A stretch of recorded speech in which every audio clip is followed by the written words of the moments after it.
Hi, and welcome to another video. I can't believe 2023 is over. That is literally insane. This year went by so fast, but also I can't remember all the books I read this year. It's literally insane to think about the books I read in January because it just feels like a whole another year. Like it feels so long ago when I read those books. But here we are. I'm going to list all the books that I read in 2023. So in 2023, I read 102 books. I read 33 physical books, 17 ebooks, and 52 audiobooks. I actually have a funny story about reaching 102 books. So first, I want to talk about reading goals. So I use my Goodreads to mark the books that I read with my eyes. And I read a combination of like physical ebook and audiobooks. But for me, my Goodreads goal is the books that I sat down and read. I took the time to relax and read with my eyes. And so my Goodreads goal for the year was 25 books. And at the end of 2023, I had reached 50 on my Goodreads because it's my physical and ebooks. And I think audiobooks are reading. Like, of course, audiobooks are reading. But for me, it's like two different totals.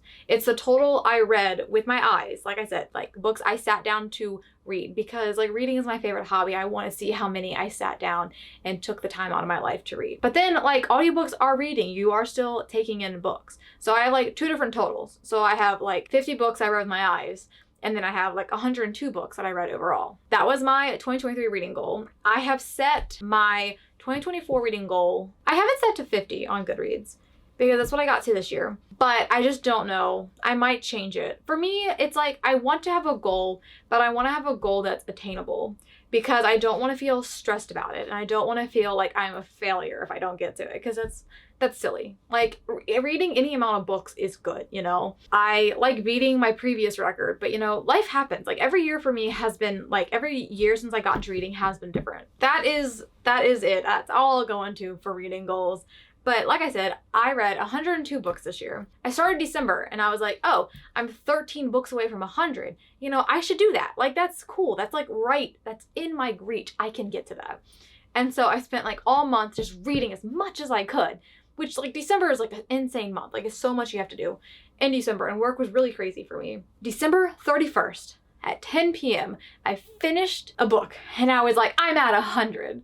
And then I got up on the 1st and I started going through all the books I read and I realized that I had miscounted and I had actually read 102. And wow, I had a laugh about that, but because like I was like lightly stressed over the weekend trying to get to 100. Like I was like, I gotta finish 2 more books. Like I was in the middle of them, but I was like, I gotta sit down and read them.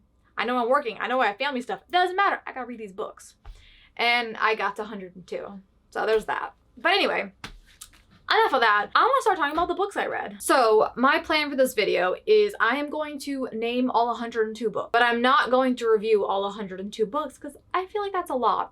And I feel like you don't want to listen to me talk that much. So my plan is to name all the books and then afterwards, then I'm going to talk about my favorites and least favorites of the year and then any other books I have thoughts on. And then that's when I'll get into more detail because it's like you don't need to hear me talk about the ones that I was just like meh about. Those don't matter. It's the good ones and the not good ones you care about. I am going to name all the books in order that I read them. If I read the series over the course of the year, I will just go ahead and name all of them together. And if I read books more than once in the year, I will name them all together. It happens more than once, just so you're prepared. I like rereading books. So a couple more stats for you. Of the 102 books I read, 33 were rereads. I like rereading books, okay? I like comfort. I like to know what's going to happen. So some of the stats from my Goodreads. The shortest book I read was 234 pages. The longest book I read was 778 pages. The average book length I read was 392. The most shelved book I read was The Hunger Games. The least shelved book I read was A Royal Christmas Fairy Tale. My average rating, okay, I don't rate every book I read. Even like I only rate like the ones I read with my eyes, but even then I don't rate all of them. So it said my average rating was 3.9. I am pretty generous when I read books. And of the books I read, the highest rated on Goodreads was Fourth Wing. So those are some of my stats. Of the books, of the 50 books on the Goodreads, it says I read 19,608 pages. And a month ago, like around when Spotify did the Wrapped, I estimated, like very, very roughly estimated how many minutes of books I'd listened to. And I forgot to add December's, but we'll just go based off of January through November. January through November, I read an estimated 28,000 minutes of books, which ironically enough was also how much my Spotify Wrapped was. However, December, obviously I read like 7 more audiobooks, so that minutes went up a little bit, but we'll leave it at that for the stats. And I'm gonna just start naming the books I read now. And we are not talking about how many times I read The Hunger Games. We're not gonna mention it. Okay. All right. So the first, oh my God, this is so funny. I just realized this. Okay. The first book I finished in 2023 was Chain of Iron by Cassandra Clare. It is the second Last Hours book, and I had started it in 2022 and didn't finish it. So I finished it in 2023. And then the last book I read in 2023 was Chain of Thorns, which is the third book in that trilogy. That is so funny. First and last. Okay. Anyway, so talking about them together because they're part of a series. 2 books down. The next book I finished in 2023 was also a book I started in 2022. It was an audiobook, Ghost of the Shadow Market by Cassandra Clare. It was a reread. The next book I read was Rock, Paper, Scissors by Alice Feeney. Then I read Yes, No, Maybe So, which was an audiobook. Then I read Tweet Cute, which is also an audiobook. Then I read Simon versus the Homo Sapien Agenda. Very long title. I'm glad they changed that name for the movie. Then I read One of Us is Lying. Then I read Five Survive as a physical book, and then later in the year I reread it as an audiobook. Then I read Seizure as an audiobook. Then I read The Maidens as an ebook. Then I read When You Get the Chance as an audiobook. Then I read Scythe as an ebook, which is another book I started in 2022 and finished in 2023. Then I read Kate in Waiting as an audiobook. Then I read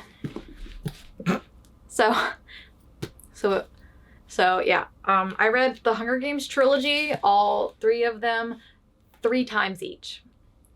I read all 3 of them twice as audiobook this year and once as physical, and I like annotated them when I read them physically, and like I wrote in them and stuff. And then I also reread The Ballad of Songbirds and Snakes this year, and I annotated that as well. I only read this once this year, by the way. But yeah, so this was 10 of my reads this year. So we're not talking about it. Then I read A Flicker in the Dark. Then I reread the To All the Boys trilogy as audiobooks, which was To All the Boys I've Loved Before, P.S. I Still Love You, and Always and Forever, Laura Jean. Then I read The Upside of Falling as an audiobook. Then another series I read this year was, I don't know the name of the series, but it's Dumplin', then Puddin', and then Pumpkin. Dumplin' has a movie on Netflix. It's really cute. Then I read an audiobook, We Can't Keep Meeting Like This. Then I read an ebook, which was an e-arc of For You and Only You, which is the 4th book in the You series. Then I read another part of the series as audiobooks, I Am Number 4, and its sequel, The Power of 6. Then I read a Foul Love Story, another audiobook. So another series I read this year and completed this year was A Once Upon a Broken Heart. So I read A Once Upon a Broken Heart and The Ballad of Never After. I read both of those twice. I read them for the first time as physical books, and then the second time I read both of them as audiobooks in preparation for A Curse for True Love to come out. Then I read the audiobook I Kissed Shara Wheeler. Then I read Happy Place. Then I read ebook Luckiest Girl Alive. Then I reread the Caraval trilogy via audiobook, which is Caraval, Legendary, and Finale. Then I read When in Rome and Practice Makes Perfect, which is like a romance series. This is the first one. This is the second one. Then I read the ebook The Bodyguard. Then I read Fatal Voyage. Then I read Magnolia Parks, the first one. Then I reread Red, White, and Royal Blue as audiobook. Then I read Survive the Night. So the next series I read was The Vampire Diaries, the original series, which was The Awakening, The Struggle, The Fury, and The Dark Reunion. I read 4 of those as audiobooks. Then I read His and Hers. Then I read Love on the Brain as an audiobook. Then I read The Summer Broken Rules. Then I read One Last Stop as an audiobook. Then I reread Gone in Hunger by Michael Grant as ebooks. That is the first and second in that series. Then I read Where the Crawdads Sing as an audiobook. Then I read The Quantum Weirdness of the Almost Kiss as an audiobook. Then I read Verity as an ebook. Then I read Divine Rivals as an ebook. I read Love Theoretically as a physical book, but I don't own it. I gave it to someone. Then I reread the Miss Peregrine's Home for Peculiar Children. I reread the first 3 books in that series as audiobooks. So that's Miss Peregrine's Home for Peculiar Children, and then it's Hollow City, and then Library of Souls. Then I reread The Summer I Turned Pretty and It's Not Summer Without You, the first and second of that series. Then I read The Naturals. Then I read The Roughest Draft. Then I read Fourth Wing. The first time I read it as a physical book, and then I reread it 2 months later as an audiobook, and then I also read Iron Flame as an ebook when that came out. Then I read The Ravens as an ebook. Then I read The Carrow Haunt, and then I read another series. I read Percy Jackson's first and second book, which is Lightning Thief and then Sea of Monsters, both rereads, both audiobooks. Then I read Practical Magic. Then I read the ebook The Maid. Then I read The X-Hex. Then I read audiobook You'll Be the Death of Me. Then I read ebook Secluded Cabin Sleeps 6. Then I read audiobook Excuse Me While I Ugly Cry. And then I read Red Rising. Then I read The 7-Year Slip. Then I read audiobook Twisted Love. And then I read the first two Enola Holmes books, which is The Case of the Missing Marquise and then The Case of the Left-Handed Lady, I think the second one's called. I read the first one as an audiobook and the second one as an ebook. Then I read ebook Starry Night. Then I read audiobook The First to Die at the End. Then I read A Royal Christmas Fairy Tale. Then I read Lovelight Farms. Then I read audiobook Whiteout. And then I read Powerless. And those are all the books I read in 2023, just to name them, get them out of the way.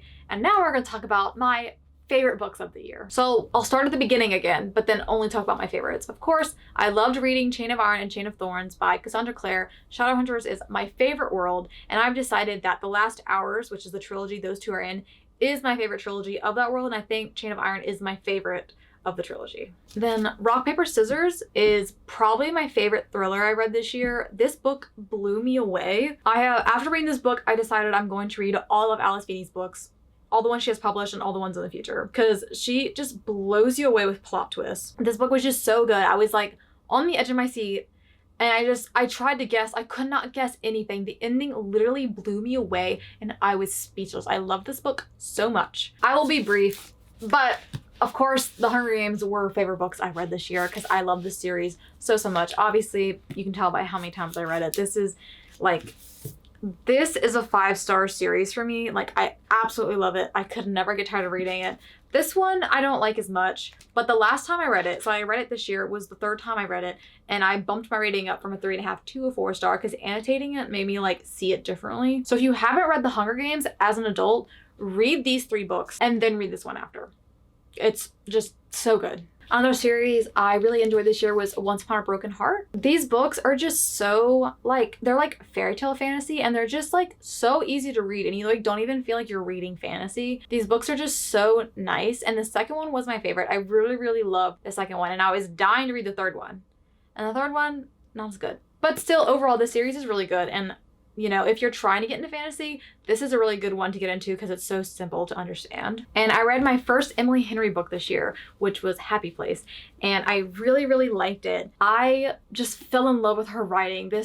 Oh my God, it was just so wonderful. I didn't want to put this book down. I just really love her writing, and I want to read all of her books now. And I know this one is like kind of different than the other ones, but I love how it's like more than romance. It's like literary fiction, and I love like the friendships and like the found family. And this book was so good. I can't wait to read more of her books. Another favorite read of mine this year was Practice Makes Perfect, which I actually did not like When in Rome that much. I gave this one 3 stars, I think, but I gave this one 5 stars. And a lot of people liked When in Rome better. But like, I don't know, this one was just like there was just like nothing, it just wasn't going anywhere. This one, I loved every second. As soon as I was reading it and I was thinking about rereading it, I just loved this couple together. I loved their story. I loved it like so much. And I want to read more of her books now because of how much I liked. Like, this was cute, but like, I don't know. This was cute and made me like the town, but like this one like made me love her. So I want to read more of her books now. Another favorite of mine was The Bodyguard, which was the ebook I read, and I want to get a copy of it because I don't know, I love fake dating, and that one was just so, I don't even know what to say about it. I really liked it. I read it in the spring, so now I feel like I can't really say anything about it, but I didn't think I would like it going into it. Like, the cover, not to like judge a book by a cover, but like also that's what graphic designers do. It like, I don't know, it looked like it would be boring. Like, it looked like it wouldn't be like a fun romance, but like it was. Like, I don't know. I really want to read more of her books because of how much I liked that one. So I plan on doing that in 2024. One that really surprised me this year that I really liked was Where the Crawdads Sing, which was a book that I started the end of 2022, and I like soft DNF'd it. I like wasn't interested, but then I tried it again and I really liked it. I understand what people like rave about it now. Like, there was just so much to that book. I feel like it was coming of age, but it was also a mystery, but it was also a love story. And it was just like so much to it. I really enjoyed that book and I really want to reread it because I listened to it as audiobook. So I want to like read like a physical copy and like just really like get into the story again, because that one like really surprised me because that's not something I thought I would like at all. I also really loved reading Divine Rivals. I read it as an ebook, but I did buy a copy of it because of how much I loved the book. It was just like so beautifully written and I loved the characters so much, and I'm pretty sure I cried reading this book. Like I was just like, I just wanted them to have a happy ending. And the ending of this book, like I need to read the second one. Like I know I can read it now because it's out, but like I need them to get a happy ending, okay? I also read 2 Ali Hazelwood books this year. I read Love Hypothesis like 2 years ago, and I really, really loved that book. But then people were like saying bad things about her other books, so I put off reading them, but I was like, that's stupid. And so I read Love on the Brain as an audiobook, and I did enjoy that one. I didn't like it as much as Love Hypothesis. And then I read Love Theoretically, and that one I gave 5 stars. I absolutely love that book. I just could not put it down. I was like so giggly reading that book. Like I annotated it for someone and like I was just like so into it. And now I'm like going to read all of her books because like I don't care if they're all STEM romance, okay? She writes romance so well, okay? Great book. Another favorite of mine this year was Fourth Wing, which I think got me back into reading fantasy because I liked fantasy like in middle school into high school, and I like kind of got out of it, but I thoroughly enjoyed this book, obviously because I read it twice in like 2 months. And I did enjoy Iron Flame as well. It's like, I don't think Iron Flame is as good as Fourth Wing, but I enjoyed it the same amount because I was already like so invested in the world and the characters that I like enjoyed it because I was like with them again and back in their world. So I really do like this series and I'm very excited to continue it. I just hope she takes more time writing the 3rd book. Another book I really loved this year was A 7-Year Slip. This was a very, very sweet romance. It was magical realism, which normally I'm not a big fan of magical realism, but I don't know, it really worked in this book. It was just like, their romance was like so cute, and I don't have much to say about it, but I really enjoyed this one. I gave this one 4.5 stars. It was just like so sweet, and there's so many moments between them where I was just like, you know when romance books make you feel like that, when you're just like giggling and covering your face.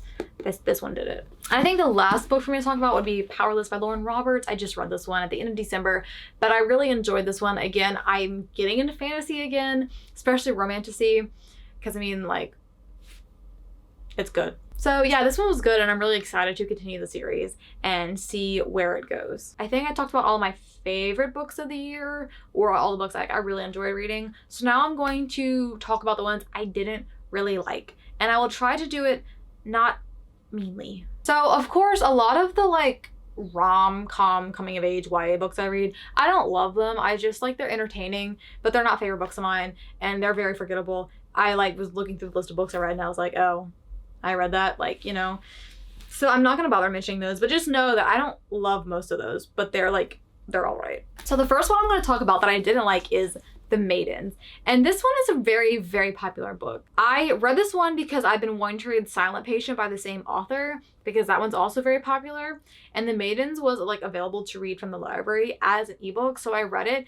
And first of all, I feel like the way the plot went was nothing really like how the synopsis said it was gonna go, and that was like kind of a letdown. And it just was kind of boring to me. Like I feel like it was a big letdown for how hyped it was and how interesting the synopsis was. And I just feel like it could have, like, I don't know if it was because I was misled or if it just wasn't very good. And now I'm hesitant to read The Silent Patient, but I think I'm still gonna give that one a chance, just not yet. Another book I was let down by is For You and Only You, which is the 4th book in the You series. And I love the book You. That is one of my favorite thrillers. I think it's very well written and I love reading from the serial killer's point of view. I think that's fascinating.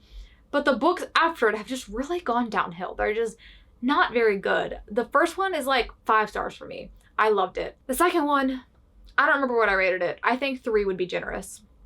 The third one I liked better than the second one, but like it was still like not as good as the first one. And the 4th one was just boring. Like he just didn't feel like Joe in the 4th one. And I just, like, I either want her to stop writing books or I want them to get back to what they were in the beginning. Because he was just, like, so un-Joe in the fourth one. Like, it just wasn't interesting. And, like, he was, like, rambled on so much. And it's just like, dude, what are you even talking about at this point? Because, like, he's written to be, like, pretentious. And half the time, I didn't even know what he was talking about. And it wasn't like that in the first book. Like, it was, like, I don't know. It's almost like a caricature of, like, who Joe was before. Like, I don't know. The books are going downhill in my opinion. And they just really need to take a turn. I guess I should have just titled this section Books I Was Let Down By, because the next one is another popular one that I was let down by, and that is The Maid. I think this was like the winner of like a Goodreads for like mystery, and I liked it at first, and I just like lost interest. I just feel like the first half was good, and then I just felt like the main character was like a stereotype of what like an autistic person is, and it just like, I feel like it told me stuff instead of showing me stuff. And it just like, I don't know. I was just really let down by the book because I was really enjoying the first half of it. And then it just kind of fell flat for me. And I really loved the main character. And then I was just like, not annoyed by her because I think she's like precious, but I just don't like how her character was written in the long run. And it has a sequel and I just don't think I'm going to read it because it's like, I was just so disappointed by the time I got to the end of the first one. That even though I like the main character, I just don't, like, I don't want to see more of what they do to her. I don't know. Another book I didn't really like was Secluded Cabin Sleeps 6. I just feel like this one was all over the place and it had too many points of view and it was like unclear how they related to each other until the end. And that's just kind of annoying. And it just like, I don't know. It was just like all over the place. A lot of the storylines felt pointless. Like they didn't need to be there. And I just like, I don't know. By the end of it, I was like, I didn't even care the reveal. Like I just didn't even care. I was just like done with it. And then of course, the Vampire Diaries books. I read the first 4 of the like original series and they're bad. They're like so bad. They're like, and like I know it's YA, but like some YA books are like so good and that one is not it. And I love the show so much. And I was hoping if I kept reading, it would like be similar in some way, and it just wasn't. And I was like, these books are bad. Like I couldn't even, like I would just baffled at how bad they are and how popular they got and how they can make a show that I love so much based off those books that I dislike so much. Like I'm speechless by how bad they were. So I think those are all the books that I like didn't like the most. And then there are a few books I want to talk about that like I didn't really like them, but like I want to talk about them separately. Basically this is like books I have thoughts on that's not necessarily bad, but like I want to talk about it. Does that make sense? I think I only have 2 for this. So the first one is Luckiest Girl Alive. This book is advertised as a thriller. It is not.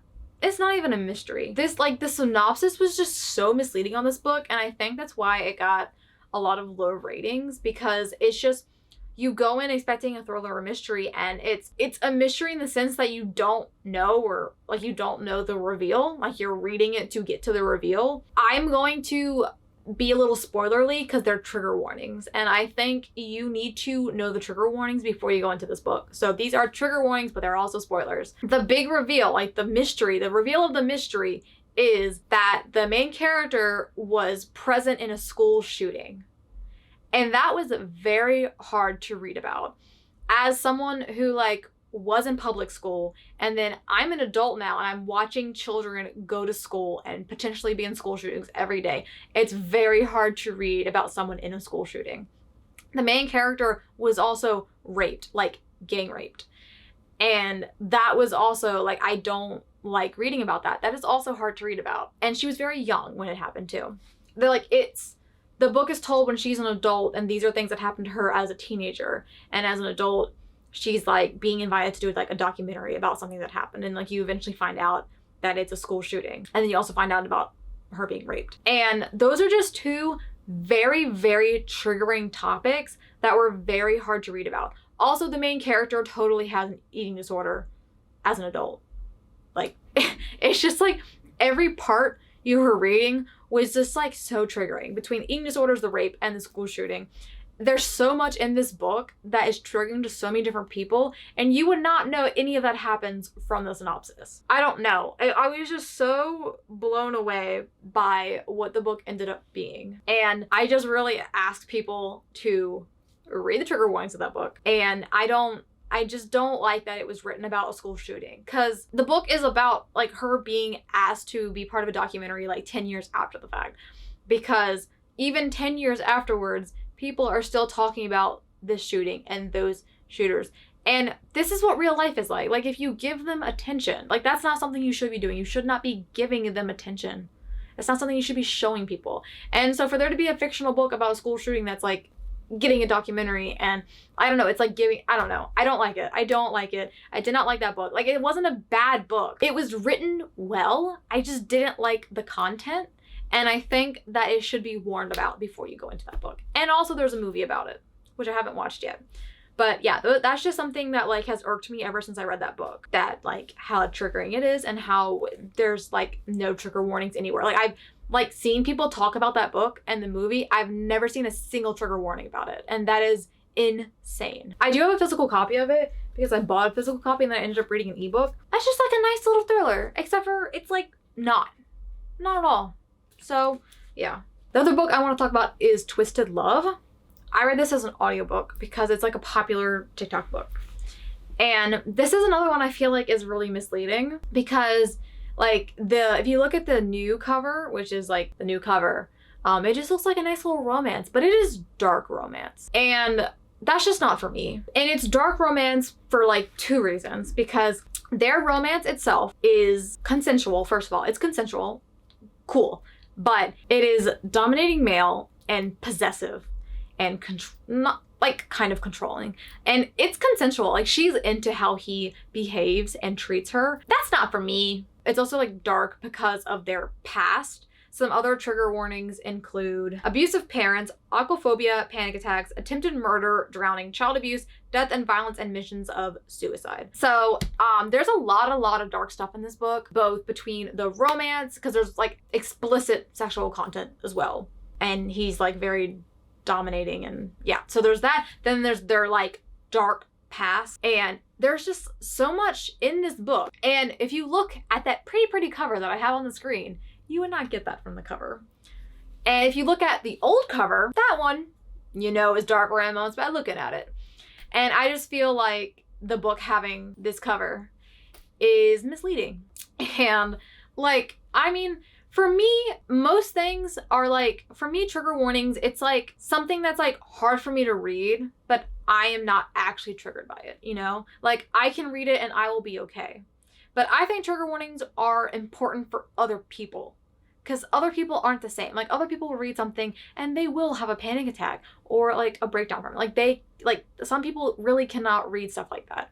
For me, I'm just like, oh, I don't like this. This isn't for me. I don't want to read this. Like, I would rather read anything else, you know? It's stuff I don't enjoy reading. It's stuff that like makes me like sad or upset, but I'm like, okay. But I still think trigger warnings are very important, and that's why I include them on my channel. And yeah, I just feel like this book having this cover and then being like a popular TikTok book, you know, trigger warning should have been out there somewhere. I knew absolutely nothing about this book going into it.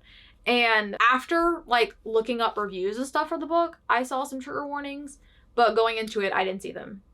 And I think that's just like another book that's like, I don't know, that has some dark stuff in it. And if like you're okay with reading that, that's cool. Like I said, the romance in it is consensual, which that's what matters. I just don't want to read that kind of romance. And that's, I don't know, that's just another book I wanted to talk about that I had like thoughts about. So I think that's all I have to say about the books that I read this year. So like I said, I read 102 books, and that's quite a few books. And I honestly, I think I could tell you like the vague plot of all of them, despite being like, oh yeah, I read that book this year, you know? So I think that's all I have to say about the books I read in 2023. I'm not sure if I like the way I did this video, but this is where we're at. Yeah, I hope you learned something from this. Maybe you got a recommendation, or the opposite of a recommendation. What would you call it if you hear something about a book and you decide not to read it? I don't know. But hopefully I did that too, in a good way. I don't know. I'm just talking to talk at this point. Okay, well, I, for the most part, enjoyed books I read this year. There were some duds. There's always some duds. But yeah, overall, I read a lot of books I liked. I read some 5 stars this year, and I started some series I look forward to finishing. And yeah, it was a pretty good reading year, and I look forward to what I read next year. And thank you for watching this video. I hoped you liked listening to me talk. I hope you got something from this video, and maybe you'll watch me ramble on some more. I will be reading more books in 2024 to ramble on about, and I'll be doing it here, so maybe you'll watch more. And okay, yeah, that's it. Okay, bye. Okay, one of them is just gonna have to work. Okay, so baby, I love you so much. I have not left the room. I am right here. About the books. Ember. Then I read Tweet Coot. Then I read Tweet Coot Then I read Tweet Coot. So yeah, this one was good. I mean, Ember.